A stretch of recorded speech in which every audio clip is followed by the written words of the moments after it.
Welcome to Mind Your Mental Health channel, a channel for mental health awareness, psychological health, and well-being. This is our 30th episode. In this episode, we are going to discuss about psychosis. Psychosis is a psychological disorder or a mental illness. In fact, it is a group of disorders. There are a number of types of psychosis. We will look into that. The word psychosis is a common word. We use it in different connotation. We use it when we see a very abnormal behavior. We use it when we see something weird, something drastically wrong. We can use it in different ways.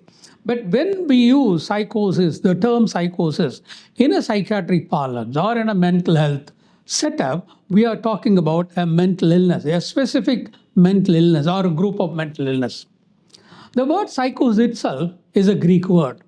Psych, we all know, psych means a mind or a soul.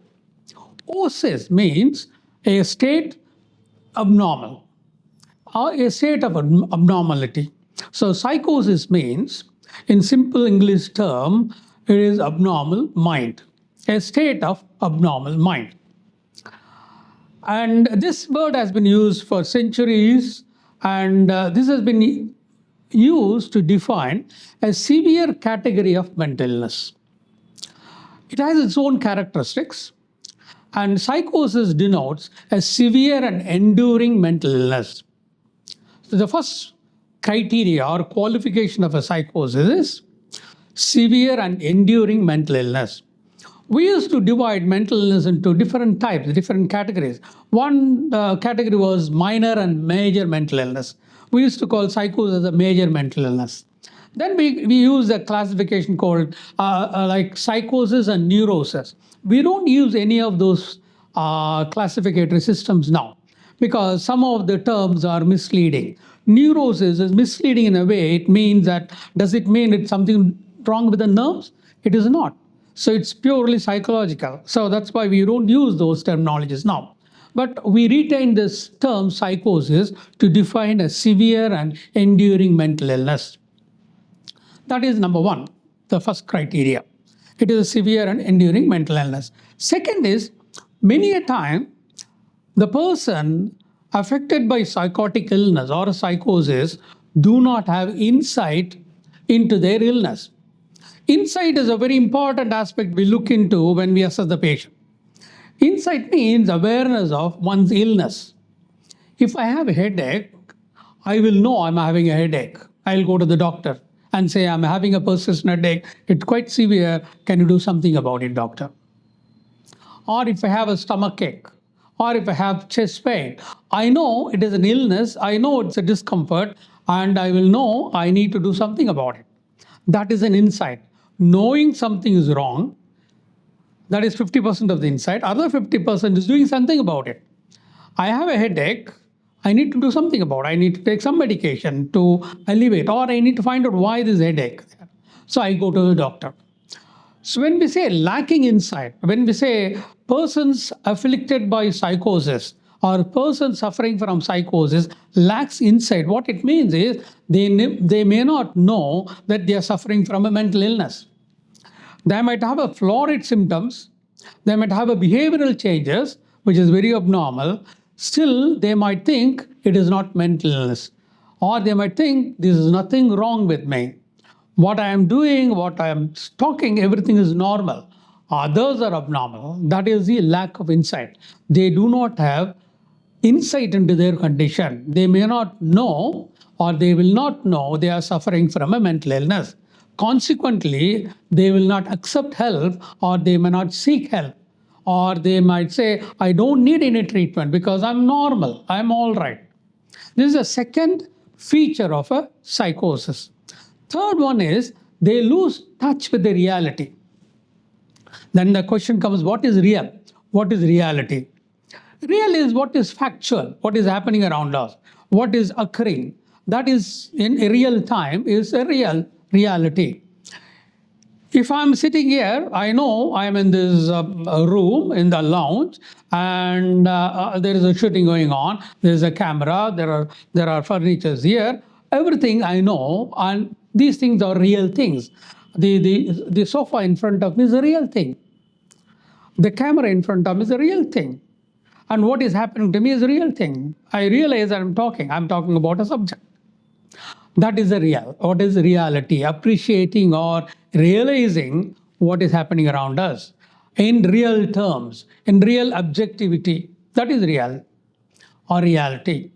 When patient develop psychosis, when a person develops psychosis, they lose touch with the reality. How do you find out they are losing touch with the reality? There are certain signs and symptoms which will manifest, which will tell us the person lost completely touch with the reality. The symptoms like hallucination.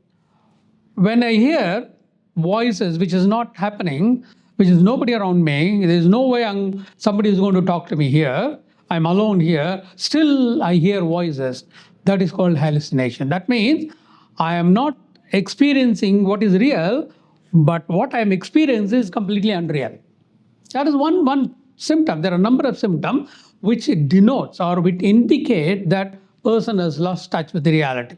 We'll come to that a little later when we talk about signs and symptoms of psychosis. And the third or the fourth feature of the psychosis is the person exhibits extremely abnormal behavior. They can exhibit extremely abnormal behavior.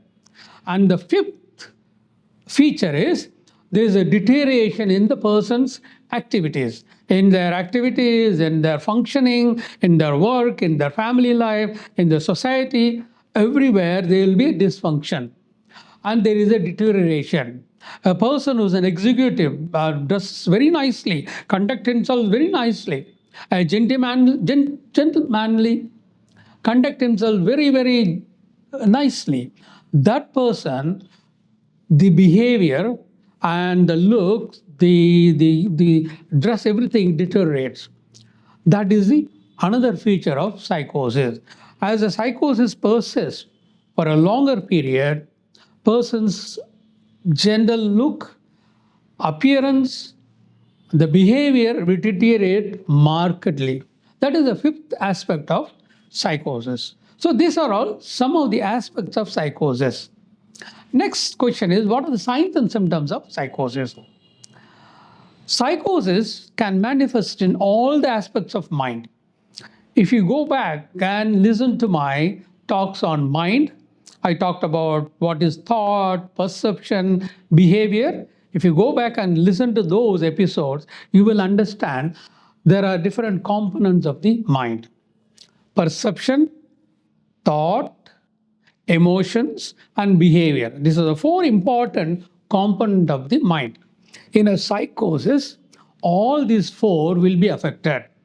Thought will be affected, perception will be affected, emotions are affected, behavior is affected. Let's take the thought. Thought is affected in such a way they will have unshakable false belief, which we, in a psychiatric terminology, we call it as a delusion. Delusions are unshakable false belief, not in keeping with their educational, cultural, and societal norm. So it has two components. One is unshakable false belief. Other one is not in keeping with their educational, social, cultural norms. Let me give an example. Suppose I develop a thought, a belief that there are people against me. They are trying to harm me. It might look very kind of ordinary thought, okay? But when the thought becomes unshakable, the belief becomes very unshakable, and it can manifest in different ways. I might say, whenever I go out, there are a couple of persons standing at the corner of the road and looking at me. They are talking among themselves and they are discussing about me, and they follow me wherever I go, and they comment about me. Even if they are miles away, I can hear their comments. This is delusion. This delusion is called persecutory delusion, believing that somebody is harming them, trying to kill them. It will be out of proportion to the reality. There may not be something that is happening there. There may not be two people standing and talking about me, but I will think they're talking about me. They are naturally two friends talking something which I don't even know. I don't even know who they are, but I will believe that they are talking about me. That is delusion. So delusion indicate that they lost touch with the reality. The reality is the two people who are talking there are not talking about me. They don't even know who I am. They are talking about something else. But in my thought, the unreal thought thinks that they are talking about me. So that is delusion. Delusion can manifest in different types. The one is persecuted delusion, where the person believes they are being persecuted in different ways, or referential delusion, where they think people are referring to him, or it could be grandiose delusion. They think they are billionaires or trillionaires and they own the world. They own a couple of aircraft when they don't have anything to carry on their day-to-day life. So that is a grandiose delusion. So delusion is one of the symptoms of psychosis. It also indicates how their reality is impaired. Their touch with the reality is impaired. And another symptom of psychosis is hallucination. It can happen in any sensory modality. Hearing, seeing, taste, touch, anywhere, any of the modalities can develop hallucination. By definition, hallucination is a perception of it's a perception. By definition, hallucination is a perception without a stimuli. If I am seeing a light there is a chandelier there, I'm looking at it, I know it is here, it is happening, it is real. I'm looking at a picture there on the wall that is real. I'm perceiving it as a real picture. Or I'm switching on my mobile phone, I'm listening to a song that is real. The song is coming from mobile.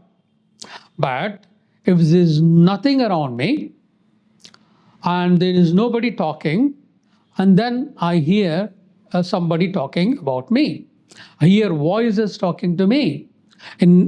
For me, it is real.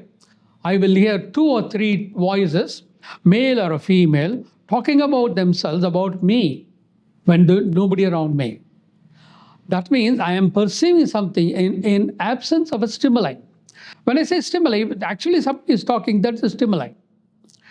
And responding, I perceive that stimuli and interpret it as a voice. When there is no stimuli, there is nobody there in this room, still I hear voices talking about me, that is hallucination. That is called auditory hallucination. So the sound I hear, because I'm hearing, which is not real, it is called auditory hallucination. That is another symptom of psychosis. At the thought level, I can have different ideas, different thoughts, all jumbled up. That can lead to irrelevant talk. You might ask me a question, I'll give you a completely different answer, completely irrelevant answer. That means my thought process is disturbed. What we call formal thought disorder. My formation of thought itself is disturbed. To understand more about these symptoms, please go back to some of my episodes on mind, especially about thought and perception and behavior. That will explain in more detail about these symptoms. So delusions are one symptom, hallucinations are another symptom, lack of insight is another symptom. So it can affect the perception, it can affect the thought, it can also affect the emotions. The emotions can be, a mood can be inappropriate. In a sad situation, I might start laughing. In a happy situation, I might feel sad. Or my emotions can change from one extreme to other extreme without any reason. So emotional disturbances can also be a manifestation of a psychosis. So it can affect the perception, it can affect the thought, it can affect the emotion. When it affects all three, it can affect the behavior. And my behavior is completely in tune with my abnormal thoughts. Because I think people are trying to harm me, people are trying to kill me, I will become more suspicious. My behavior will be very suspicious. I'll be looking around for people who are trying to harm me. All this can happen secondary to my other thought, emotion, and perceptual disturbances. So a behavior can be affected. So all four components of the mind will be affected in a psychotic illness. Next question is, what causes psychosis? In psychiatry, in mental health services, we don't talk about single cause for a psychiatric illness. We talk about multifactorial causes. There are different causes can contribute to a mental illness. We call it as a biopsychosocial. Bio means bodily cause, psycho means psychological cause, and social means social cause. All these three factors can contribute to mental illness. When it comes to psychosis, the bodily causes, one of the cause is changes in the neurotransmitter. Neurotransmitters are chemicals in the brain and parts of the body which regulates and which makes the brain function. They are all very fundamental units, chemical units in the brain. There are a number of neurotransmitters. And these neurotransmitters are regulated by a mechanism, internal mechanism. And when that regulation becomes impaired, when the neurotransmitters get dysregulated, either it can go high in a level or it can come down in the level. When that happens, it can cause mental illnesses. In a psychosis, there are a number of neurotransmitters involved. One important neurotransmitter is dopamine. High levels of dopamine can cause psychosis. So, neurochemical changes, neurotransmitter changes, changes in the level can contribute to psychosis.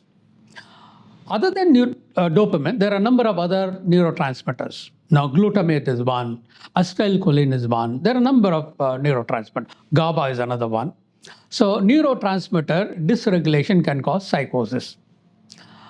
And when we come to other bodily causes, any bodily changes which affects the brain can cause psychosis. Infections, bodily infections, or what we call metabolic dysfunctions, when the body chemistry changes, that can also cause psychosis. Brain injury can cause psychosis. Tumors, a cancer in the brain cause psychosis. Hormonal changes can cause psychosis. When it happens due to these bodily changes, body organ changes, due to the brain or some body parts, it is called organic psychosis. That is one type of psychosis. We'll come to that a little later. So the bodily changes can cause psychosis, but it can also be caused by genes. Genetics can contribute to psychosis. When I say genes, it is not necessary that when a father has a psychosis or psychotic illness, not necessarily a son or a daughter should develop psychosis. What they might inherit is the propensity to develop a psychotic illness, a possibility of developing a psychosis. But it depends on other factors also, psychological factors, social factors, upbringing. There are many factors which contribute to development of psychosis. So it is not a simple equation like, okay, it is genetic, father has, son should have it, or daughter should have it. So it is not that simple. It is a very complex phenomenon.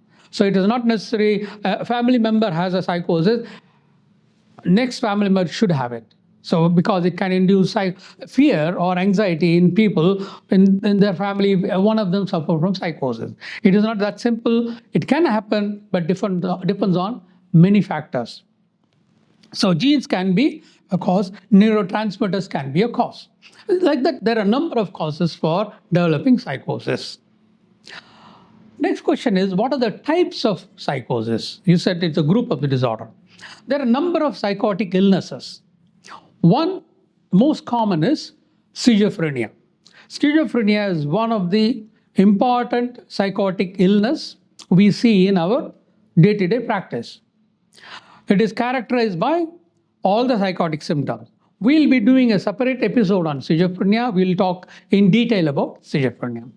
The next psychotic illness is delusional disorder, predominantly having delusions. Delusions of any type, most commonly persecuted delusion. Delusional disorder is another type of psychosis. Bipolar disorder, especially manic psychosis, is another psychotic illness. Or extreme depression, psychotic depression is another psychotic illness. And they can also have acute and transient psychosis. This is, as the name says, it comes on suddenly, it lasts only for a short period, and they can get well, completely well. Complete recovery can happen in this kind of psychosis. There are different types of psychosis. There is also a type called organic psychosis. When we say organic, in a psychiatric parlance, in a psychotic definition, what it means is it's due to bodily changes. It due to one of the organs of the body failing, or something going wrong, or some pathology in the brain. That we call it as a predominantly when there is a pathology in the brain, when there is abnormality in the brain, structure of the brain, or function of the brain, or chemistry of the brain, that can also lead to psychosis. That psychosis is called organic psychosis. So these are different types of psychosis. We'll be talking about individual psychotic disorder in each episode following this episode. So we will talk about schizophrenia, delusional disorder, and acute and transient psychosis, all those. There's one more psychosis called puerperal psychosis. This is related to the pregnancy. This usually happens following a childbirth. This is called puerperal psychosis. We'll be talking about individual psychotic disorder in due course. So next question is, how do we treat them?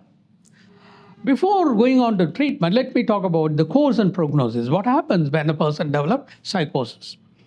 If a person develops psychosis, if the person comes to me with the signs and symptoms of psychosis, then I'll have to decide what type of psychosis they have. They hear voices, they have a delusion, the behavior is abnormal, their talk is completely irrelevant or completely jumbled up. Then I might have to decide what type of psychosis. I might either say this person suffers from schizophrenia, then I go ahead and treat accordingly. Or I might say, okay, this person has predominantly delusional disorder, then I need to treat accordingly. Or it is a manic psychosis, I treat accordingly. The course can be, as we said, it is a severe and enduring mental illness. It is a severe category of mental illness. Many of these problems can endure. Broadly speaking, psychosis, about 1/3 of psychotic illnesses can go on to chronic illness. They sustain it for a longer period of time. It prolongs for a longer period of time. Another 30% will have fluctuating course. They become unwell, we treat them, they get well, they might maintain that state for some time, they can be all right for some time, again the problem can come back. So it's a fluctuating course, ups and downs. And there is about 20% of the psychotic disorders, they can get well completely. They can become completely all right with the treatment. So the course depends on what kind of a problem they have, how severe is the problem they have, and how long they had this problem. Because if you treat the psychosis the early part of the illness, the prognosis is good. They become well. If the patient comes to me after about 5 years of psychotic illness, then the chances of complete recovery can be difficult. So that's why we say we need to identify the psychotic illness, the early part, as the psychosis develops, and then appropriately treat them. Then the outcome is good. If you leave them with the symptom for a long period of time, not adequately treated, then they can go into a chronic stage. Then that becomes a severe and enduring mental illness. It carries on for longer, years and years, sometimes lifelong. So early detection and effective intervention is a key to manage psychosis. Okay, how do we manage? What do we give? There are a number of medications available. They are collectively called as antipsychotic medication.